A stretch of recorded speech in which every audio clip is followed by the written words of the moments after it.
तो laws of thermodynamics जो है तो ये बहुत ही इंपॉर्टेंट चीज है पूरा हीट में, ठीक है। और ये सेम चीज आप लोग केमिस्ट्री में भी पढ़ते हो, तो केमिस्ट्री एंड फिजिक्स में थोड़ा सा अप्रोच अलग होता है। तो एक हॉट बॉडी होती है, कोल्ड बॉडी होती है, heat flows from hot body to cold body, ठीक है।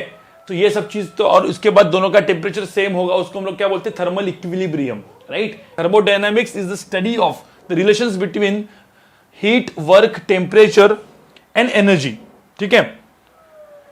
तो बेसिकली आप इतना समझ लो कि थर्मोडायनामिक्स में मतलब हम लोग बोलते हैं ना कि एक स्टेट से दूसरे स्टेट पे गया, स्टेट 1 से स्टेट 2 में गया, हीट दिया मैंने, इधर से इधर गया।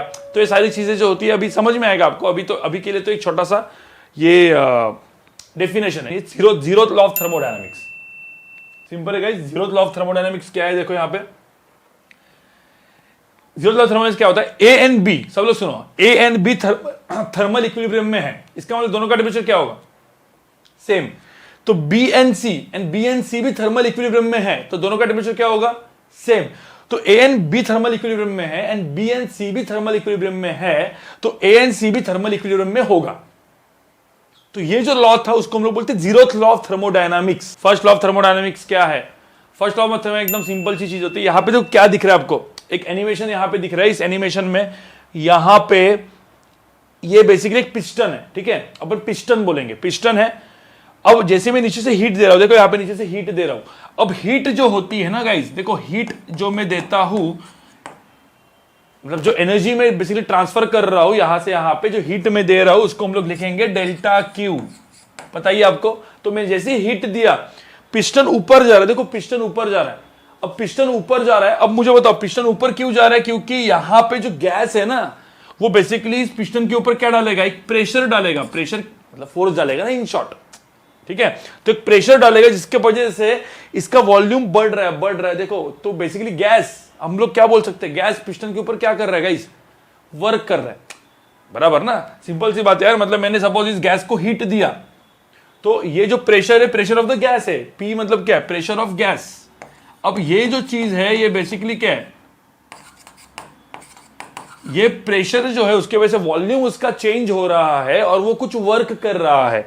तो जो मैं हीट दे रहा हूं, मतलब जो मैं एनर्जी दे रहा हूं, उसका कुछ पार्ट उसने वर्क करवा दिया, क्योंकि work is also form of energy, right, ठीक है। एनर्जी कंजर्वेशन तो होगा ही होगा ना भाई। मुझे बताओ जो मैं एनर्जी दे रहा हूं क्या अचानक गायब होगा क्या एनर्जी, नहीं ना।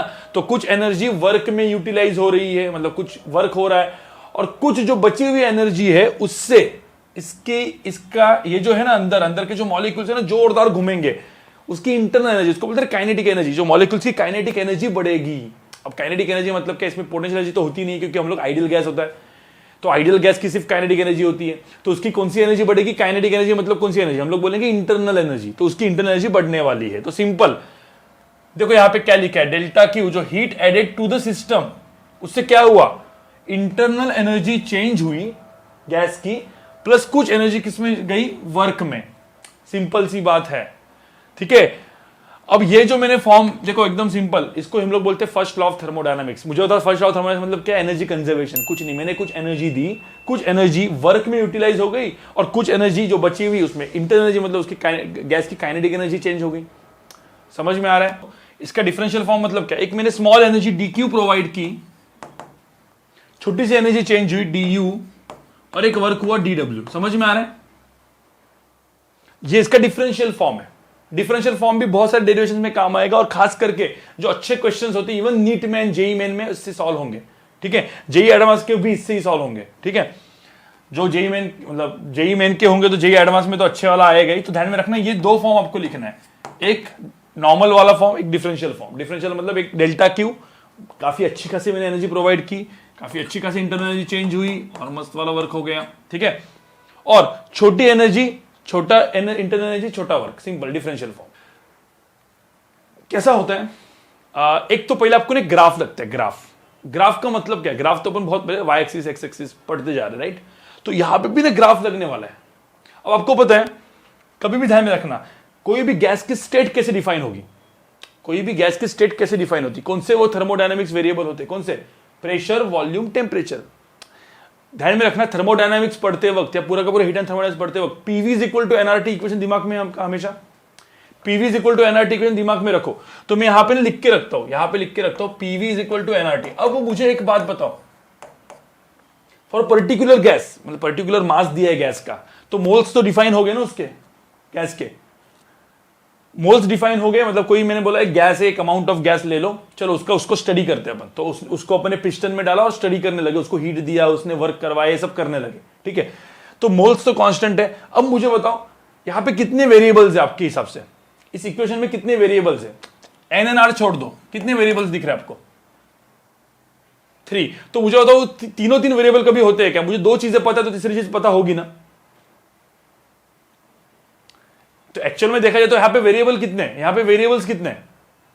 कोई भी गैस का स्टेट डिफाइन करने को तुमको कितनी कंडीशंस लगेगी? आइदर प्रेशर वॉल्यूम पता होगा चल जाएगा, बिल्कुल प्रेशर टेम्परेचर पता होगा चल जाएगा, वॉल्यूम टेम्परेचर में प्रेशर तो निकाल सकता हो, राइट।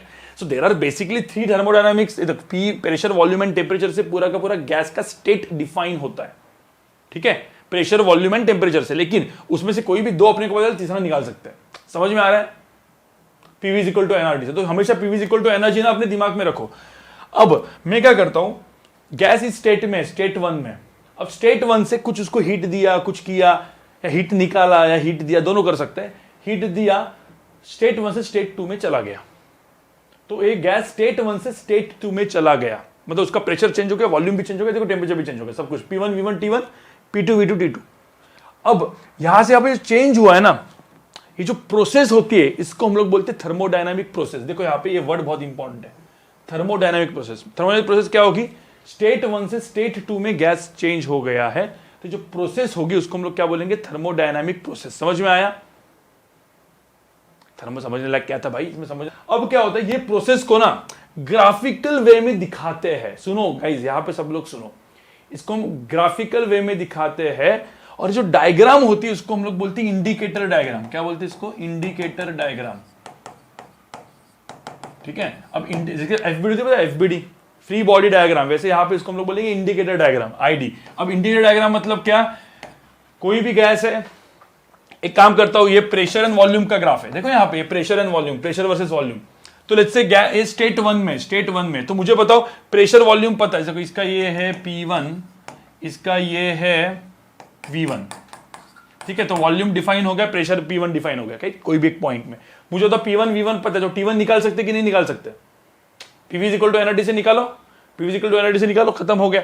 अब इस स्टेट से, स्टेट 1 से, ठीक है, इस स्टेट 1 से हम लोग लेके जा रहे हैं, मतलब ये स्टेट 1 में है, इससे हम लोग लेके जा रहे हैं स्टेट 2 में, और स्टेट 2 का वॉल्यूम V2 है, जैसे प्रेशर P2 है।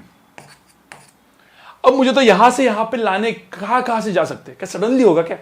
मतलब डायरेक्टली स्टेट 1 स्टेट 2 एकदम चला गया, ऐसा नहीं होता ना, धीरे धीरे जाएगा ना, ठीक है। तो मुझे बताओ यहां से यहां पे कितने पाथ हो सकते हैं, कहां से जा सकते हैं? भाई इनफाइनाइट वेज है। कुछ बोलेंगे सर अपन डायरेक्ट जाएंगे, ऐसे भी कर सकते हैं, प्रेशर वॉल्यूम ऐसे चेंज हो सकते हैं। कुछ बोलेंगे सर सर्कल में ऐसे जाएंगे, कुछ बोलेंगे सर ऐसे जाएंगे। तो देयर आर न्यूमरस वे, कुछ बोलेंगे सर ऐसा ऐसा ऐसा ऐसा करके जाएंगे, चलेगा ना, क्या फर्क पड़ता है। तो ये अलग अलग इसको हम लोग बोलते हैं प्रोसेसेस, थर्मोडायनामिक प्रोसेसेस। कौन से प्रोसेस से जा रहे हैं? देखो ये प्रोसेस नंबर 1 हो गया, प्रोसेस नंबर 2 हो गया, प्रोसेस नंबर 3 हो गया, प्रोसेस नंबर 4 हो गया। So there are thermodynamic processes. समझ में आ रहा है? आपको पता है कितने थर्मोडायनामिक प्रोसेस हम लोग जनरली पढ़ते हैं? पहला वाला होता है, उसको हम लोग बोलते हैं आइसोबैरिक प्रोसेस, आइसोबैरिक प्रोसेस, ठीक है, कुछ भी बोल सकते हो आप, मैंने आइसोबैरिक बोल दिया। सेकंड क्या होगा? आइसोकोरिक, आइसोकोरिक प्रोसेस, ठीक है। उसके बाद तीसरा क्या हो गया? Isothermal process. ये सब थर्मोडायनामिक अलग अलग वे में जा सकते हैं। चौथा कौन सा है? एडियाबैटिक प्रोसेस, ठीक है। और पांचवा कौन सा होगा बताओ मुझे? तो सबका बाप मतलब क्या? सबका बाप है मतलब क्या? इधर इससे हम लोग कोई भी इससे वो निकाल सकते हैं, जो जनरली हम लोग लास्ट में पढ़ेंगे, उसको हम लोग क्या बोलते हैं? Polytropic process. क्या बोलेंगे उसको? जो हम लोग पढ़ने वाले, ये पांचवा है। पॉलीट्रॉपिक प्रोसेस से हम लोग सारे प्रोसेस को डिफाइन कर सकते हैं, मतलब इन जनरल प्रोसेस बनाएंगे हम लोग, ठीक है, जो खास करके जेईई मेन में काम में आएगा, ठीक है, नीट में भी अच्छे लेवल पे काम में आएगा।